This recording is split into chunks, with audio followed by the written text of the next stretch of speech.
Hello YouTube and welcome to part 11 of our Realism Overhaul series. Before we get started, I'm going to kind of take you behind the scenes because I've actually already recorded part 11, as you can see over here in iMovie. Here you go, all of 11, fast forward. The problem is, I didn't record any sound for my main, for the actual game audio, so all you have is me talking, which is probably kind of boring. So because of that, we're going to go over here to source tree, and I'm going to revert my whole game to pre-post RP11 recording. So we're going to reset master to this commit, and we're going to do a hard reset. Goodbye save file.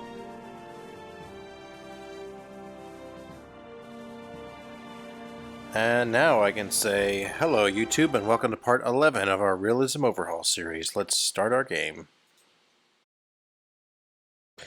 Alright, first things first, we're going to go ahead and head into our vehicle assembly building.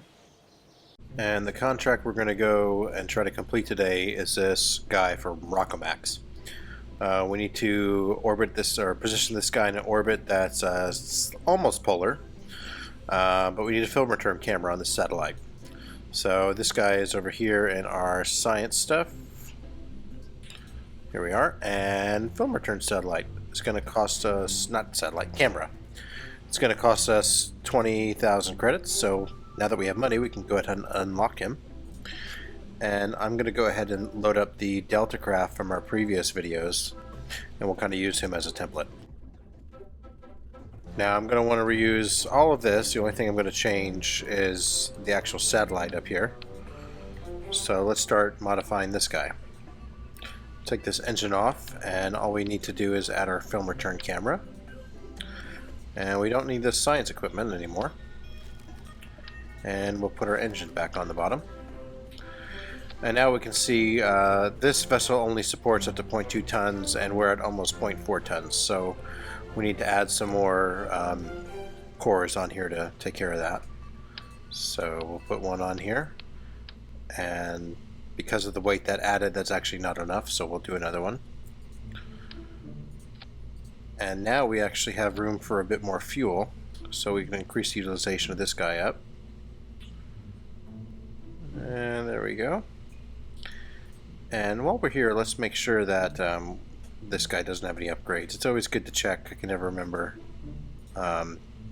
if there are upgrades available. So right now we're on hydrazine. Everything else is a lower ISP, so this is what we're going to stick with. And I don't, this guy can take hydrazine as well. So can this. If we do that, we can actually lower the utilization in this tank. I don't know how much that matters. But there we go, 238 meters per second at delta V for this little satellite. We're going to want to move these guys down over here. The lower they are, or at least the farther away they are from the center of mass. We'll go ahead and put our center of mass up here. The farther away they are, the more authority they'll have over the craft. So if we put them here, they'd have a hard time rotating versus putting them over here. So that's looking pretty good. Go ahead and then turn that off. We'll go ahead and reattach our delta base. And strap on our fairings again. And it helps whenever you have two of them. Alright, one thing I'm going to want to do differently this time is I'm probably going to want to ditch these fairings while my sustainer engine is burning. But after we ditch our these guys are boosters. So that happens here, so I'll just put these guys in their own stage, put them after the boosters, and that should be good. So this guy is for Rockomax, I think. Let's get the spelling. I'm a horrible speller. Contract window. Yep. Rockomax, and this is going to be a low Earth orbit. It's not really polar, so we'll just call it LEO 1. All right. We will save him and queue him up to build.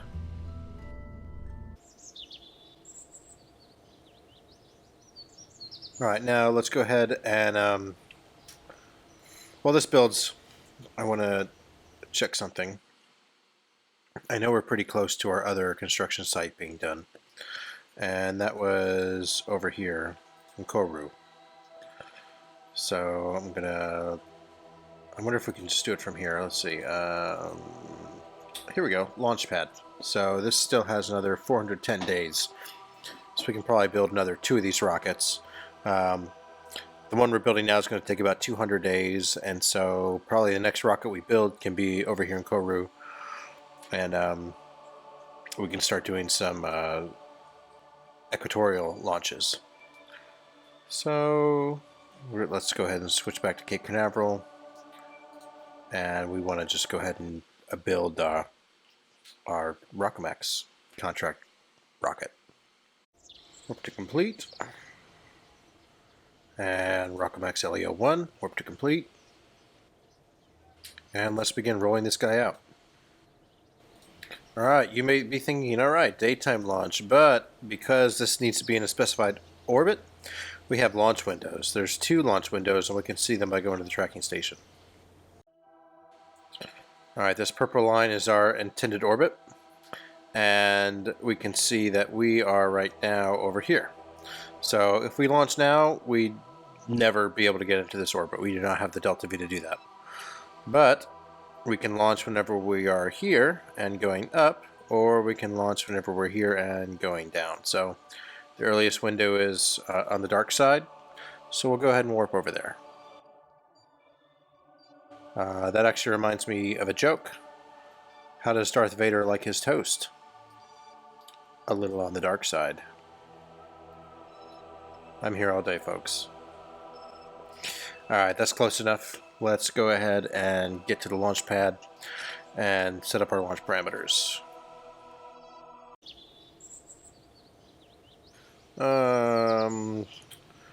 Right here, VAB and launch. Alright, one thing you'll notice that's new on our MechJeb window is LAN. That's longitude of ascending node. And pretty much what that is there's a, it's relative not to the Earth, but it's relative to some celestial body out here that's not in our solar system. Oh, wow, I actually have not zoomed out this far and looked at all the planets, but this is pretty cool, except for that lens flare that pretty much is now covering up the whole solar system. But there is some celestial body that this is relative to. And pretty much it is the longitude where our nodes, we have a descending node and ascending node, so it's the longitude of this ascending node. Obviously it's not relative to the Earth, because the Earth will spin under this, and this ascending node will stay in the same place while the Earth spins around this way. So we can sort of monitor that to make sure that we're on track for this contract. This contract wanted a longitude of ascending node of 330 degrees.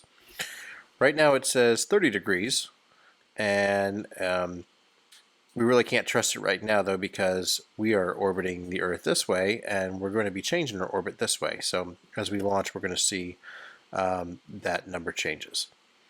So here we can, this is how we kind of figure out our launch window. We launch up our ascending nodes and our descending nodes, and whenever our rocket is directly between these or under where these line up, that's how we know that we're in a good spot to launch. It's actually good to launch a little bit before, because we still have this velocity, this eastward velocity that we need to cancel out. So now is actually not a horrible time to launch. So we'll head back here, and I'm going to set my heading to 350 degrees. Our target orbit is 93.1 degrees with a land of 330 degrees. So we should keep an eye on our inclination and our land. I actually want to move land up so it's next to inclination. Let me do that real quick. We'll go here and edit. I don't know if you've ever used the custom window editor for MechJeb, but this is what it looks like. And here's land. I'm going to move this guy up. All right, now they're together. That's what I like.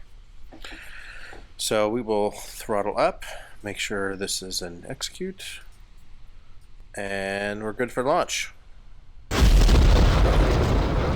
Alright, look at that.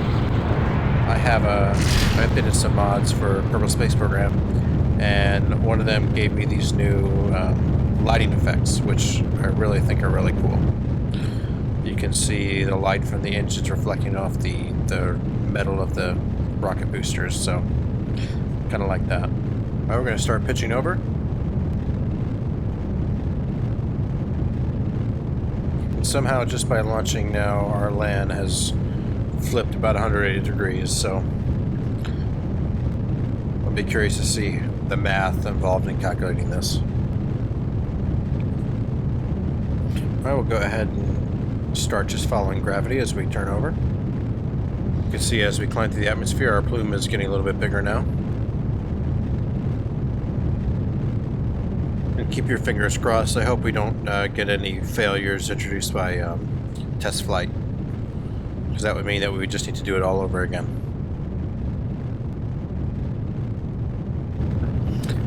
Now there's two approaches we can take to this mission. We could try to circularize around a low Earth orbit and then raise our apoapsis up to the target height, and then perform a deorbit maneuver on this upper stage here, or we can try to go straight to the target apoapsis. I'm probably going to lean towards achieving a stable orbit first, and then raising our apoapsis, and then deorbiting this later, only because we have a pretty tight delta V budget, and we want to utilize the Oberth effect as much as possible. Pretty much the Oberth effect says, in a nutshell, if you can increase your speed more, I'm trying to figure out the best way to phrase this, but pretty much changes in velocity have more of an impact whenever your velocity is already high.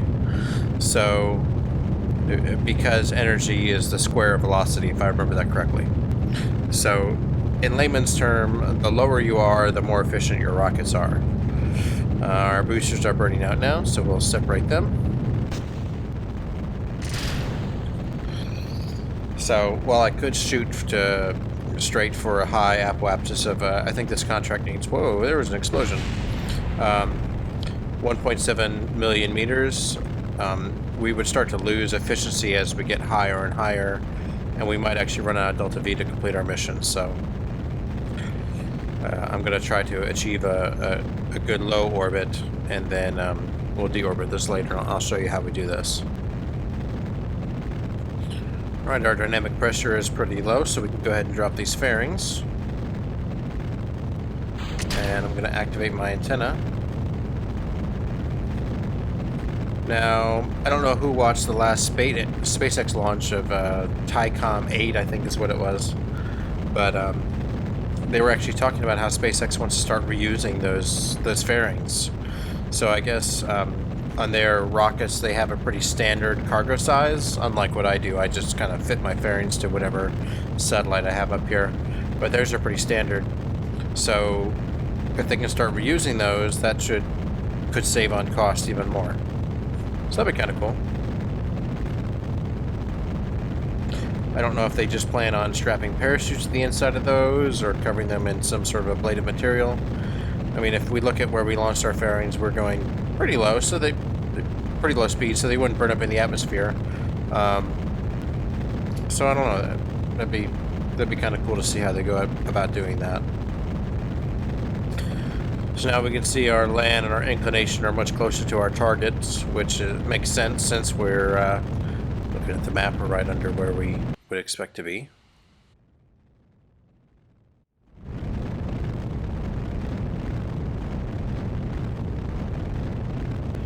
Go ahead and switch this to our orbital view, and you can see that our orbital prograde marker is pretty close to 90 degrees, and this will get closer and closer to our velocity vector.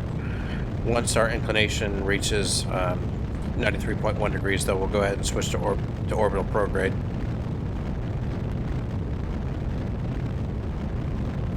Alright, we're now in space. This looks like we did a pretty good job at computing our launch window. It looks like our inclination and our longitude ascending node will be on target at pretty close to the same time. I think if we launched a little bit earlier, this would catch up later, but that's all right.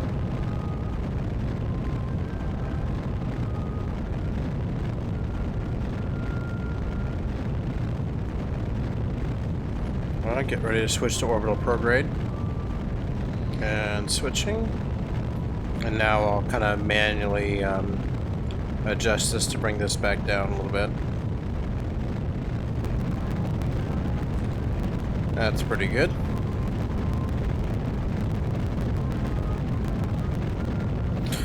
Five seconds to main engine to cut out.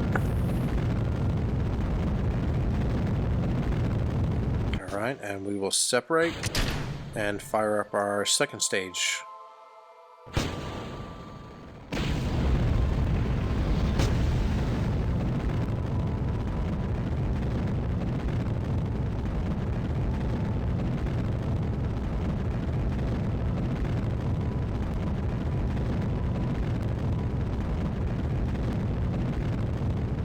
I'm actually pretty happy with this trajectory. Looking at what we have now, I don't really think I'm going to change anything, and I think we should have enough fuel to achieve our desired orbit.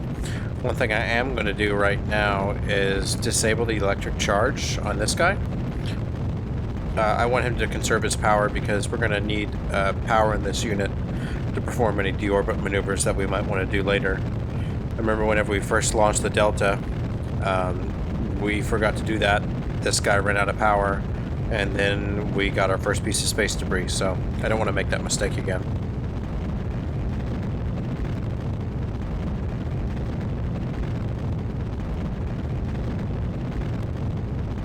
So I think this is kind of similar to how SpaceX does their launches. I've watched a few of their launches now. They pretty much have their main stage, which is kind of like our booster and sustainer engines, and that gets it up this secondary spot to some suborbital trajectory, which is pretty much where we are at now. Then the main stage lands, which of course I'm not doing, that's going to burn up. But the second stage is responsible for getting this to some sort of transfer orbit. Now normally that's where this stage is done. I might actually use this stage to set up the orbit for our final stage. But the satellites that SpaceX launches, they get this guy into some sort of transfer orbit, and then it's the satellite's responsibility for going from the transfer orbit to whatever the intended orbit is, whether that's a low Earth orbit or a geostationary orbit. But the Falcon 9 also has a lot more delta V than I have. That's how they're able to get stuff into geostationary orbit and still land on a barge, and they do it from Cape Canaveral.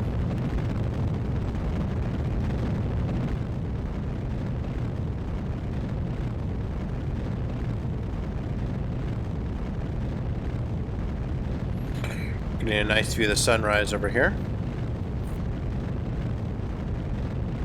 It's kind of nice having all my save files checked into a Git repository, because I can sort of experiment with different ideas for where I want the series to go, and say, okay, well, I'm at this spot. Can I do this mission now, or would that be bad? That way, you can at least see mostly successes on my videos, and not me failing miserably left and right. I must say, I'm having some major deja vu right now, having done this mission earlier. Alright, we can see that pretty soon we are going to achieve a stable orbit. And once this jumps up to our apoapsis height, we should see this start to raise pretty quickly.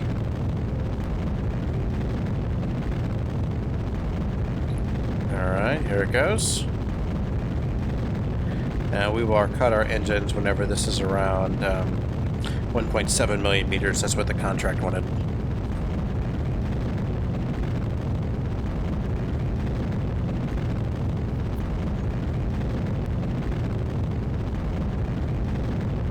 Alright, perfect. Now at this point, I think we will coast up close to this, perform a separation maneuver, and then try to deorbit this guy. take our map. We want to head out over here, so let's just time accelerate. It's pretty good, within 4 minutes to Apoapsis. Alright, so I think what we're going to do is we're going to utilize some of the fuel that we have in here. We have almost, we have 568 meters per second at delta V. So that should get us pretty close, if not to our target orbit, with some fuel to spare. Then what we can do is separate this guy, and because this booster, this second stage booster, will no longer be responsible for the mass of the satellite and everything, and all this fuel, he'll have a lot more delta V to go ahead and deorbit it himself. So he's set to prograde. We're going to enable RCS to point prograde. And because we are rotating the craft, that's going to stabilize the propellant. So we can see it's already very stable.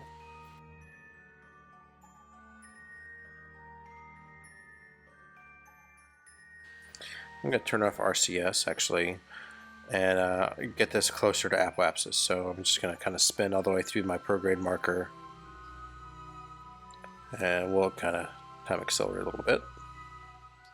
Get this closer to actually maybe 30 seconds out or a minute out. Let's see what looks good. Probably oh, can't slow down time acceleration whenever my cursor's over here apparently, so that's good to know. Looks like it's going to be pretty close to the actual Apoapsis, which should be alright. Alright, let's fire up this engine. And I want to leave at least probably 200 meters per second at delta V in this stage.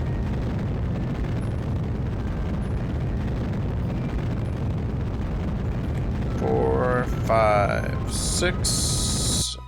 Alright, that's pretty close to the target orbit.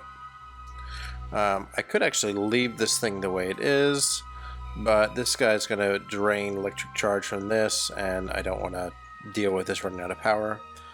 But what's this? Yep, sure enough, we got our contract, we got our money. So now all that's left is to deorbit this guy. So I want to go ahead and induce a spin again. This doesn't have any RCS, so I can't stabilize this propellant right now. We can see it's very unstable.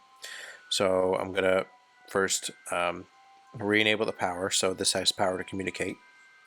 And then I'm going to say point retrograde. And then I'm going to enable my RCS thrusters and start this guy spinning. And kind of halfway through the spin, I will jettison this and switch to this guy. And then whenever he's pointing retrograde, we'll go ahead and fire up the engines and deorbit him.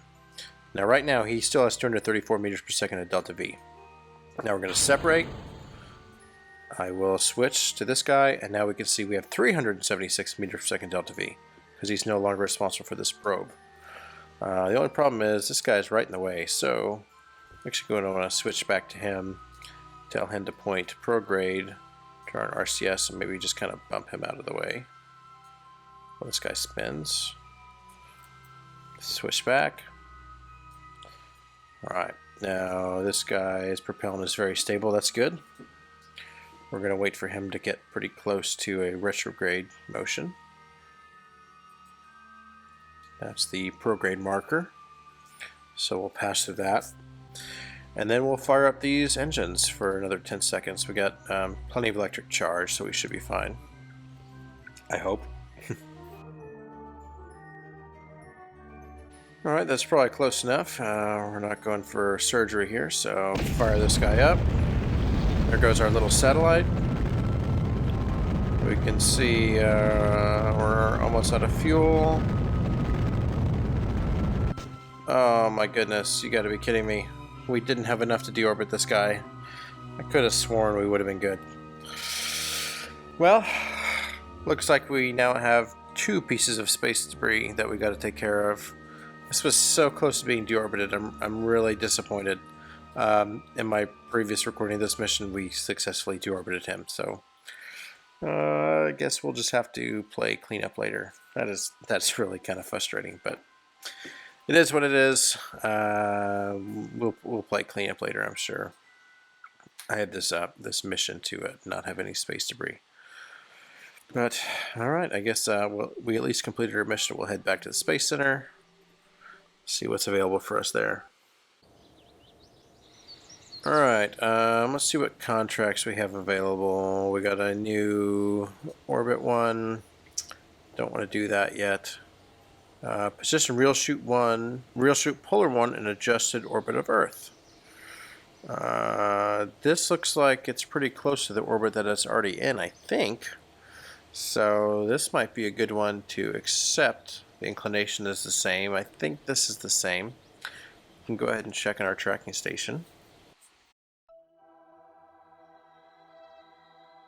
Real shoot polar 1. Here it is. And the green one is the new orbit they want. This is like almost exactly the same. Why are they even bothering with this? But who knows? Just leave this facility.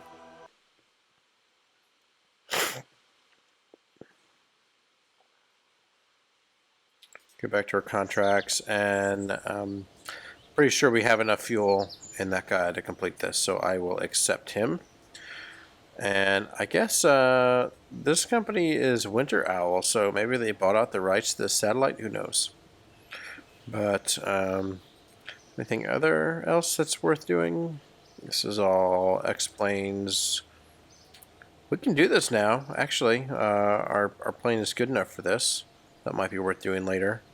But I really want to get this guy done. So let's go ahead and switch to our tracking station. And we'll load up Real Shoot Polar 1. Fly him.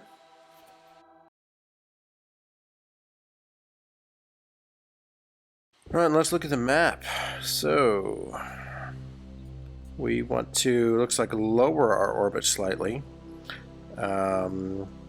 It looks like they want to do it at the apoapsis, from what I can tell. Pull up our contracts here, active contracts, and yeah, it looks like apoapsis is going to stay the same, 1.003 million meters. Periapsis needs to be lowered. We have 443 meters per second in delta V. This should be pretty easy.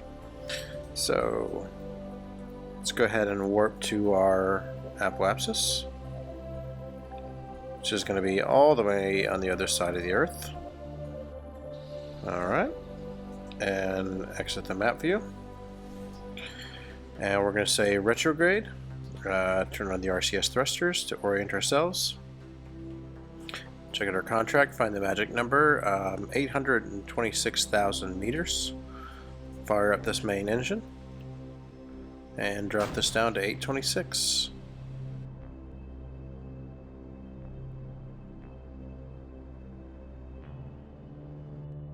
That's probably close enough. Take a look at our contract. Sure enough, this is close enough to do the designated orbit. And 10 seconds, we should unlock this guy. Hey, what do you know? We just got another 10 grand. That'll help us out. So let's head back to the Space Center. Well, I'm sorry to say that we didn't get to watch our secondary stage burn up in the atmosphere and explode. That would have been fun to see. But I think the next missions that we're going to want to tackle are taking care of this communication satellite network. Each one of our satellites currently costs about $1,200 to launch. So we can launch over 10 of them right now. So we should have plenty of money for this. All we got to make sure is that we can complete this at the periapsis above 26 million or 2.6 million meters. We were pretty close on our fuel budget before, but we actually never used any of the fuel on our secondary stage, or not our secondary stage, but our final satellite. So I'm thinking if we have a lighter satellite than the one that we just launched, we should be able to complete that no problem. But we'll have to do that next time. So until then, see you next time.